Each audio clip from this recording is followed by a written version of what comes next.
அனைவருக்கும் அன்பு வணக்கம் நண்பர்களே.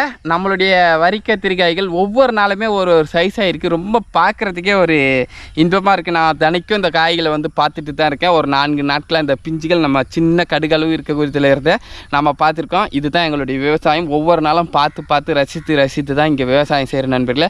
இந்த மாதிரி விவசாயங்கள் தான் விவசாயத்தை வளர்க்குறோன்றது தான் ஒரு விஷயம். இன்றைக்கி பாருங்கள், நம்மளுடைய காய்கள் அடுத்த சைஸ் ஆகிருக்கு. ரொம்ப இன்றைக்கி இன்னும் ஒரு 4 நாட்டில் காய்கள் அறுவடை பண்ணக்கூடிய சைஸ் வந்துடுன்றது தான் ஒரு விஷயம். எங்களுடைய விவசாயம் வளரணும்னு நினைக்கிறீங்க, ஒரு லைக் சப்போர்ட் பண்ணுங்கள். நன்றி வணக்கம் நண்பர்களே. விவசாயம் காப்போம்.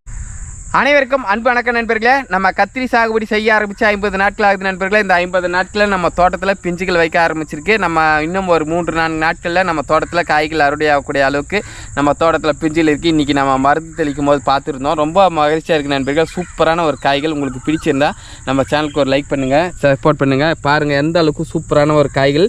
இந்த காய்கள் நம்ம சென்னை மார்க்கெட்டில் அதிகமான அளவுக்கு விலை போகக்கூடியது உஜாலா கத்திரிக்காய், நாட்டு ரக கத்திரிக்காய் என்பது இதில் கூடுதல் சிறப்பம்சம்.